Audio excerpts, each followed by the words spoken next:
Bapak, Ibu, Suster, Buder, Pastor, Frater, kita sudah melaksanakan survei lingkungan belajar kemarin. Apa sih survei lingkungan belajar? Intinya kan ada 5. Bagaimana membentuk iklim keamanan sekolah, iklim kebinekaan sekolah, iklim sosial ekonomi, dan kualitas pembelajaran dan pengembangan guru. Iklim keamanan sekolah itu bisa dari keamanan dan well-being siswa, sikap dan keyakinan guru, kebijakan dan program sekolah, lalu kebinekaan sekolah, praktik multikultural di kelas, sikap keyakinan guru di sekolah dan kepala sekolah, kebijakan program sekolah, lalu indeks sosial ekonomi, pendidikan orang tua, profesi orang tua, fasilitas belajar di rumah, lalu kualitas pembelajaran berdasarkan manajemen kelas, dukungan afektif, aktivitas kognitif, pengembangan guru, refleksi, dan perbaikan pembelajaran, dukungan, dan refleksi guru.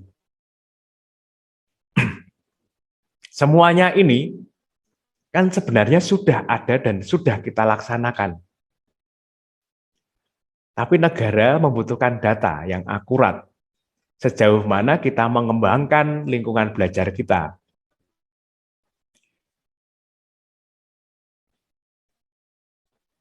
Setelah itu, kita diajak dari survei lingkungan belajar tadi, survei lingkungan belajar yang sudah kita isi, yang awalnya kita diminta menjawab tentang diri kita sendiri, kan ada pertanyaan-pertanyaan tentang diri kita, perjalanan kita ke sekolah, bagaimana apa yang disiapkan, lalu pendampingan terhadap anak, apakah ada mental diskusi, penghargaan sikap jika ada anak yang berbeda, peserta didik kita yang berbeda, dimensi orang tua, dimensi masyarakat, apa yang perlu kita teliti dan telaah lebih jauh. Kita lanjutkan saat ini, kita merefleksikan lagi visi dan misi sebagai identitas, jati diri, serta tolok ukur sekolah kita. Visi dan misi ini sebagai dasar pijakan serta tolok ukur apa yang wajib kita tagihkan di kemudian hari. Gereja sama seperti negara kita ya, bahasanya juga iklim belajar mengajar. Bahasa di Instrumentum Laboris dari Kongregasi untuk Pendidikan Katolik itu juga iklim. Jadi selaras antara gereja dan negara itu. Gereja mendorong iklim belajar mengajar yang dibentuk oleh para siswa dan guru. Iklim ini tidak hanya diungkapkan melalui nilai-nilai. Lebih dari itu, soal penghayatan nilai yang membentuk kualitas pendidikan melalui hubungan antar pribadi dalam masyarakat sekolah. Termasuk melayani kebutuhan masyarakat setempat. Jadi masyarakat sekolah itu siapa? Seluruh stakeholder. Entah itu siswa, guru, kepala sekolah, karyawan, atau petugas-petugas pelaksana yang lain. Juga melayani kebutuhan masyarakat setempat, karena cerminan sekolah kita juga mencerminkan, memperlihatkan masyarakat di sekitar kita yang terdidik. Maka dari itu, kesaksian hidup nyata merupakan pondasinya. Di sini dikatakan bahwa memang benar, bahwa guru menjadi jantung kurikulum, sebab kesaksian hidup nyata seorang guru menjadi pondasi peletak batu, pondasi dasar dari dinamika pendidikan sekolah kita.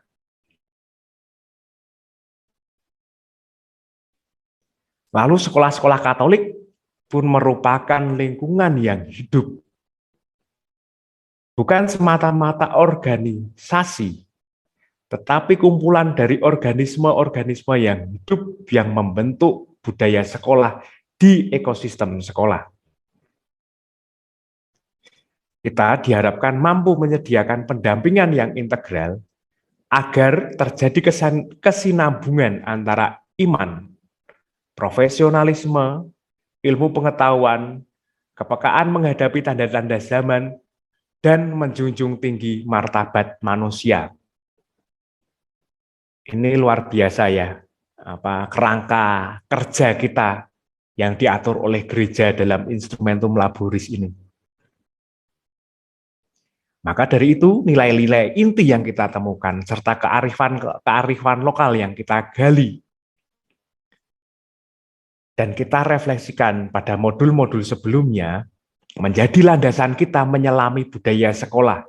Ini menjadi dimensi ide dan wajib, sekali lagi, wajib kita dokumentasikan agar menjadi modal kita ketika besok membuat kurikulum atau merancang atau menumbuh kembangkan kurikulum sekolah. Survei lingkungan belajar pun terkait dengan pembudayaan praktek baik yang terlahir dari pembudayaan nilai-nilai luhur. Entah itu nilai-nilai inti maupun nilai-nilai kearifan lokal di daerah kita. Maka pertanyaan reflektif pertama adalah sebutkan visi misi sekolah Anda. Setelah merefleksikan nilai-nilai inti, kearifan lokal, dan membaca tanda-tanda zaman, entah itu dalam rangka pikir kemarin yang berkebinekaan global itu, apakah visi misi sekolah Anda itu masih bergaung, meresonansi dalam jiwa-jiwa seluruh warga sekolah? Atau hanya semacam tadi yang dibicarakan oleh Bu Derwarto kemarin 2 hari yang lalu. Jangan sampai sekolah kita itu memajang besar dengan MMT atau beton-beton besar tentang visi, misi, tetapi itu tidak jadi daya dorong jiwa-jiwa di seluruh sekolah kita. Dari sini kita memetakan sebenarnya kegelisahan apa yang kita temukan. Ada gap apa, ada kekurangsinambungan apa antara hal yang real dengan apa yang diidealisasikan atau idealisme kita yang diwujudkan dalam visi misi sekolah kita. Di sini kita diajak untuk merefleksikan bahwa nilai-nilai luhur, keutamaan-keutamaan luhur yang terangkum dalam visi dan misi, ataukah hanya visi, hanya misi saja, itu bisa saja. Itu bisa bergaung dan dirasakan oleh seluruh masyarakat sekolah kita. Lalu narasikanlah jaring-jaring pendidikan terkait dengan visi misi sekolah, dinamika perjumpaan masyarakat sekolah, hingga kurikulum sekolah. Apakah dalam pembelajaran dan proses pengajaran kita, kadang-kadang kita terjebak dengan dengan istilah pembelajaran saja, tetapi kurang merefleksikan dinamika pengajaran kita. Apakah visi misi itu sudah masuk menjadi bagian dari darah daging guru yang diimplementasikan menjadi kurikulum atau yang diimplementasikan dalam kurikulum? Entah itu struktur kurikulum yang ekstrakurikuler, kokurikuler, intrakurikuler, atau bahkan non-kurikuler.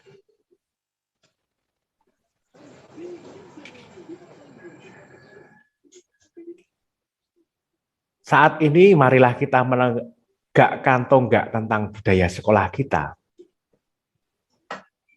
Budaya sekolah apa sih sebenarnya? Menitik beratkan pada budaya keunggulan atau culture of excellences. Menekankan perubahan pada pikiran, kata, sikap, dan tindakan. Sikap dan perubahan dari hati setiap warga sekolah. Lagi-lagi kita bicara soal core value di sini. Core value yang membuat formasi dan transformasi. Core yang tadinya kita sebutkan kemarin, ini adalah gerakan-gerakan dari hati setiap warga sekolah. Dari situ ada inti pemikiran budaya sekolah. bagaimana melihat sesuatu yang dimiliki oleh organisasi kita sebagai daya dorong kepada organisme-organisme yang hidup di sekolah kita. Budaya sekolah itu bentuknya semacam software of the mind yang membedakan diri kelompok dengan yang lain. Karena bersifat perangkat lunak ini, kita bisa memberi infiltrasi masuk secara berlahan-lahan. Entah bagaimana caranya, pendidik dan tenaga pendidikan di sini yang pastinya tahu persis bagaimana perubahan-perubahan dari hati itu diupayakan oleh kita, oleh masing-masing diri kita. Sekali lagi ditandaskan bahwa kebudayaan itu ibarat software. Dimengerti sebagai sistem untuk menciptakan, mengirim, menyimpan, dan memproses informasi. Tantangan global kita yang kemarin saya bicarakan adalah sebuah kegirangan, ketidakpastian, kompleksitas, dan ambiguitas. Dari sini kita sulit membedakan atau sulit mencari kebenaran yang sejati. Karena kebenaran-kebenaran itu kita peroleh dari fakta-fakta yang sumir, yang cepat saji. Dan tidak heran jika ada hoax di sini. Maka dalam darurat pendidikan, kita kesulitan mewariskan nilai-nilai dan prinsip-prinsip penting kepada generasi yang lebih muda. Ini tidak sekedar membantu pertumbuhan dan kematangan individu, melainkan juga memberi sumbangan untuk menciptakan kebaikan bersama. Dalam bahasa Jawa itu ada istilah negara mawa tata, desa mawa cara, atau yang saya ungkapkan tadi, lain ladang, lain belalang, lain lubuk, lain ikannya. Kalau Indonesia punya 80.000 sekian desa, dan sekolah intervensi POP YPL ini dalam jenjang SMP ada 144, berarti ada 144 diferensiasi budaya sekolah yang kita temukan, yang kita gali, yang nantinya wajib kita tumbuh kembangkan, kita dokumentasikan supaya negara juga tahu bahwa inilah kekayaan-kekayaan sekolah-sekolah Katolik yang tersebar dari Medan sampai Sulawesi. Maka aspek penting dalam budaya sekolah, budaya merupakan hasil cipta komunikasi. Bagaimana juga bukan hanya kolaboratif learning, tapi juga kolaboratif teaching. Budaya muncul dan dipertahankan oleh tindakan-tindakan komunikasi dari semua anggota, bukan hanya strategi atau dorongan manajer atasan. Bukan dorongan kepala sekolah yang menyuruh ini, menyuruh itu, memerintahkan ini, memerintahkan itu. Tetapi ini dorongan dari hati. Meskipun kadangkala kita perlu menggunakan sikap tegas untuk membuat dorongan-dorongan. Karena mungkin kita nilai ini sudah tidak beres, ini sudah mandek. Budaya terdiri dari asumsi-asumsi yang diandaikan. Makna yang dihayati bersama dengan nilai-nilainya. Ini soal idealisme. Budaya mendasari pemecahan masalah-masalah kritis, pengambilan keputusan, sistem pengendalian internal kita, komunikasi antar warga, komitmen, persepsi, dan pembenaran akan tindakan. Budaya menggejala dalam rutinitas sehari-hari, dalam pembentukan identitas organisasi sebagai kumpulan dari organisme atau ekosistem sekolah. Keterlibatan stakeholder, yayasan, orang tua, masyarakat, pemerintah, ini menjadi aspek penting dalam budaya sekolah. Jadi, kita sebagai kepala sekolah tidak berjuang sendiri.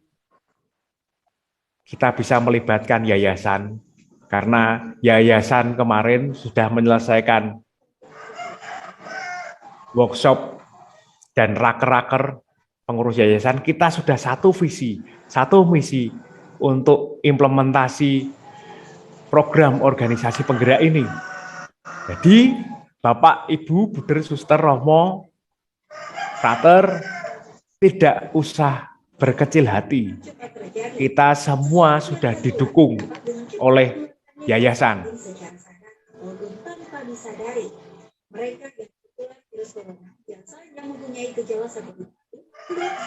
Lalu yang kedua, kita juga sudah didukung oleh pemerintah berdasarkan MOU kita. Jadi maaf, ini siapa ya yang kurang nganu ya? Sebentar. Host, adakah host di sini? Bisa untuk mute sebentar yang ya. Lalu keterlibatan stakeholder saya ulangi tadi ya. Keterlibatan stakeholder kita butuhkan. Yayasan tadi, bagaimana kita sudah kepala yayasan, pengurus yayasan kita sudah satu visi dan misi dengan Yayasan Pangudi Luhur. Lalu kita juga sudah mempunyai MOU dengan dinas-dinas setempat untuk melaksanakan ini. Kita menggandeng orang tua, masyarakat, dan pemerintah untuk bersama-sama mewujudkan budaya sekolah.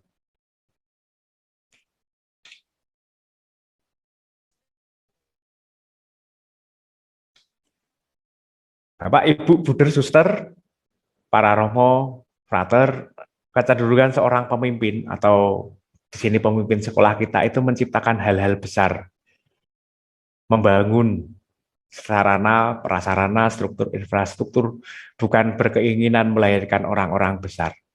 Ini yang bilang seorang seorang filsuf, sosiolog, antropolog yang merancang revolusi Perancis.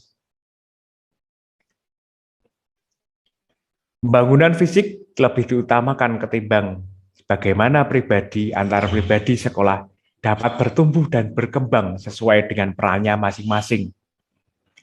Dalam budaya sekolah, kita jati dirinya karena kurikulum kita berpusat pada manusia. Kita perlu membangun manusia. Berarti membangun sifat, membangun karakter, membangun kecerdasan, keterampilan, visi, serta daya tahan dan keuletan. Maka kita semua sebagai kepala sekolah dan pendidik maupun tenaga pendidikan, sekolah-sekolah Katolik, kita diajak, kita dipanggil sebagai animator sekolah. Animator dari kata anima, yakni jiwa.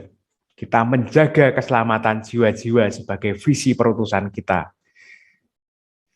Bukan lagi semata-mata profesi, karena itu memang penting, semata-mata profesi itu memang penting, tetapi ini panggilan. Nilai-nilai menjadi yang utama, mulailah dikembangkan manajemen berbasis nilai. Kita mengkaji sumber-sumber kemanusiaan yang kita lakukan kemarin. Kita dibukakan bahwa ini penting, ini butuh segera kajian-kajian sumber-sumber kemanusiaan berdasarkan nilai-nilai luhur dari pendiri, dari kongregasi, maupun dari gereja, dan juga nilai-nilai luhur dari lokal. Melalui pendekatan budaya, manajemen berbasis nilai dikembangkan dalam penekanan pada penghayatan segi-segi simbolik, tradisi, dan riwayat sekolah. Ini sudah ada. Kita sudah melewati masa-masa emas pendidikan kita. Tapi jangan sampai kita yang dulu pionir dalam dunia pendidikan bangsa kita. Bisa dikatakan dulu itu kita pionir. Karena misi pendahulu kita itu berani untuk menerobos titik-titik rawan sampai mendirikan sekolah sebagai sarana untuk mempribumikan iman. Tapi yang pionir itu kita rasa sekarang kita ketinggalan. Unsur-unsur ini membentuk keyakinan, kepercayaan diri, kebanggaan terhadap sekolah kita. Bila program budaya sekolah ini sudah terbentuk, struktur organisasi harus menyesuaikan roh, membangun visi kehidupan, budaya kerja pendidik dan tenaga pendidikan, serta para siswa akan memacu prestasi dan keunggulan. Sekali lagi, prestasi adalah dampak. Tapi kita bisa memastikan bahwa semuanya, roh dan visi kehidupan ini sudah berjalan. Kalau belum, kita tidak bisa mengatakan, itu kan dampak.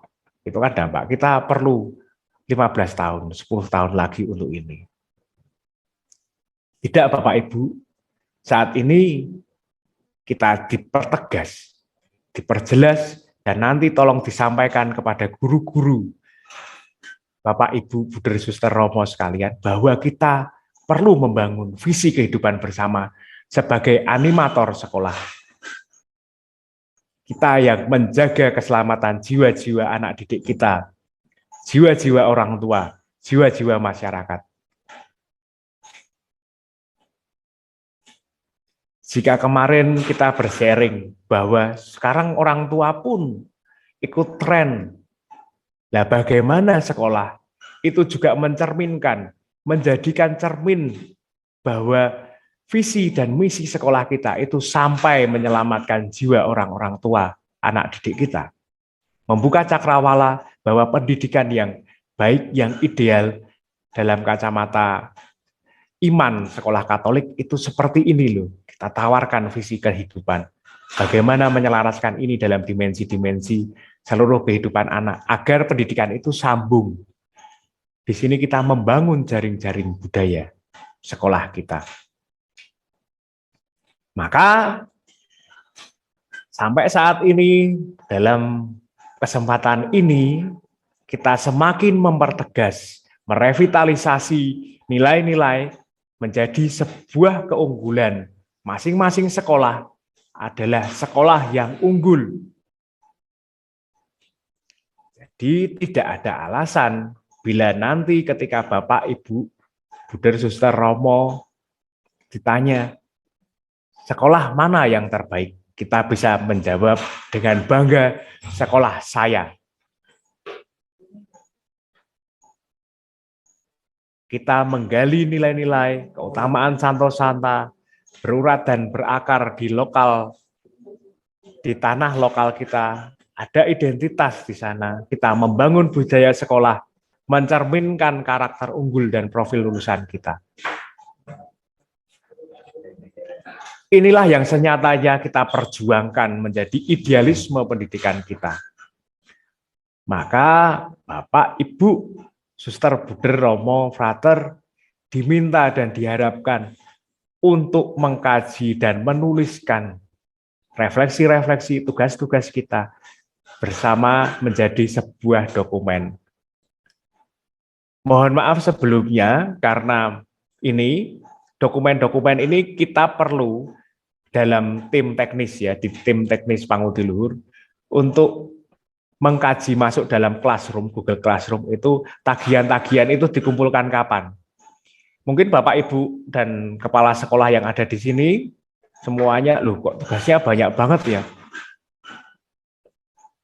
Di sini kita akan membuka cakrawala dulu bahwa ini merupakan hal yang penting. Untuk waktunya akan kami pikirkan, kami rapat tim dulu, tim di YPL, bahwa tagihan-tagihan itu dikumpulkan kapan, batas waktunya kapan. Tetapi setidaknya cakrawala kebutuhan kita sudah mulai terbuka.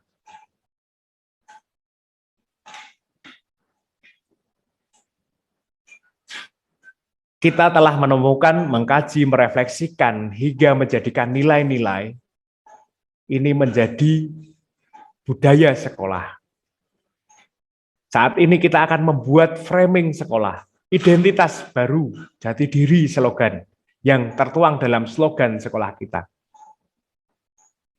Kita yakin bahwa nilai-nilai itu telah hadir. sekali lagi telah hadir dalam seluruh rangkaian sejarah sekolah.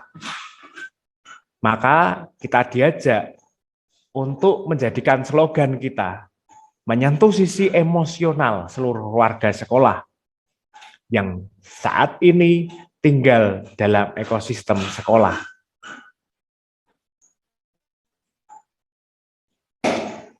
Slogan yang dibuat selaras dengan pengalaman keseharian. Karena Bapak Ibu dalam proses dokumentasi ide itu sudah memetakan ini, pengalaman-pengalaman harian yang konkret. Karenanya mesti bersumber dari lingkungan pendidikan itu sendiri. Slogan diharapkan mampu mengubah kebakuan. Yang tadi ya slogan bebas merdeka, bebas bertanggung jawab itu mengubah kebakuan. Bahwa SMA wajib rapi, baju dimasukkan, tapi kita melihat sekolah yang gondrong, yang bisa baju dikeluarkan tetapi sangat sopan, sangat bermoral, karena slogan bebas bertanggung jawab itu. Ia berfungsi sebagai resonansi bagi pendidikan berbasis komunitas. Jadi besok kita hanya bisa mengingatkan seperti ya.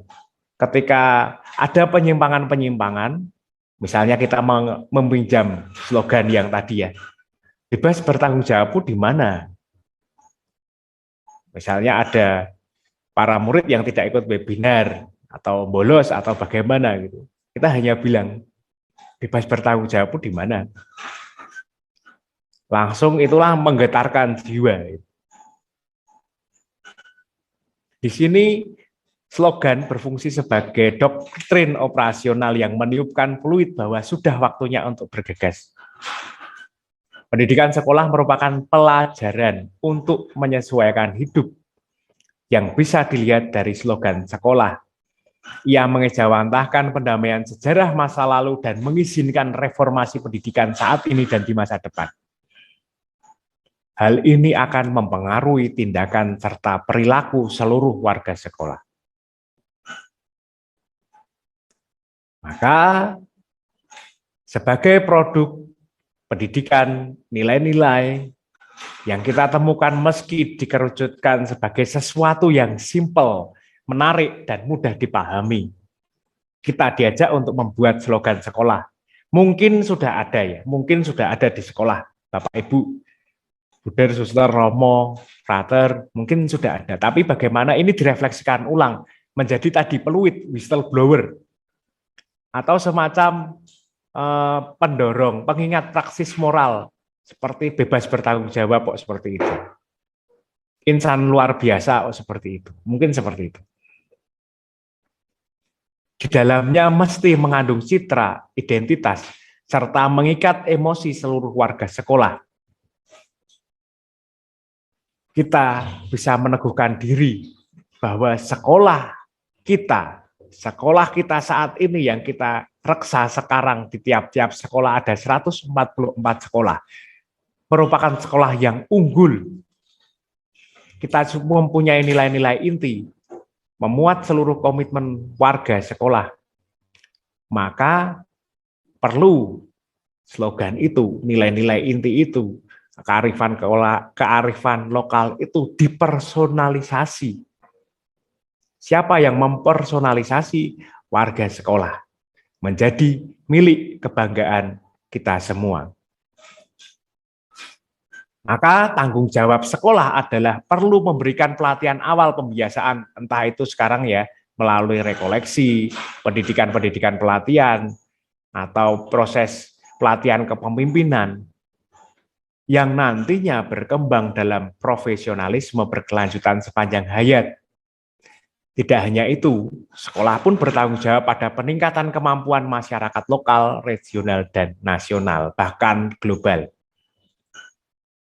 Lalu di sini, dari nilai-nilai yang ada di sekolah, core values, keutamaan Santo Santa, dan profil pelajar Pancasila, dan kearifan lokal, buatlah slogan atau moto secara simpel, menarik, mudah dipahami, dan membangkitkan emosi seluruh warga sekolah. Refleksikanlah slogan tersebut secara ringkas. satu halaman saja A4 dengan menunjukkan identitas dan idealitas sekolah Anda. Dari sini kita akan bisa melihat bahwa sekolah kita yang kondusif tersebut mampu untuk komparatif, mampu untuk dibandingkan. Kita punya rasa percaya diri. Dari sana pula kita bisa berkompetisi dalam unsur kompetitif di sekolah-sekolah, entah itu antar daerah, baik tingkat kota kabupaten atau bawahnya kecamatan, kota kabupaten, lalu provinsi, pulau, regional, bahkan nasional, atau lebih lagi global. Saya mengutip kata-kata dari Paus Fransiskus. Marilah kita berterima kasih yang sedalam-dalamnya kepada pihak-pihak yang mengajar di sekolah-sekolah Katolik. Karena di sanalah pendidikan adalah sebuah tindakan ekspresi dari cinta. Dan di situ ada pemberian diri. Terima kasih Bapak, Ibu, Buder, Suster, Frater, memberikan waktu kepada saya untuk memprovokasi panjenengan semuanya, memprovokasi Anda semuanya untuk saat ini meletakkan gagasan bersama idealisme pendidikan kita. Oke, demikian waktu dan tempat saya kembalikan kepada MC, lalu kita banyak sharing ya, banyak sharing bagaimana saling meneguhkan di sini, kesempatan untuk saling meneguhkan. Monggo.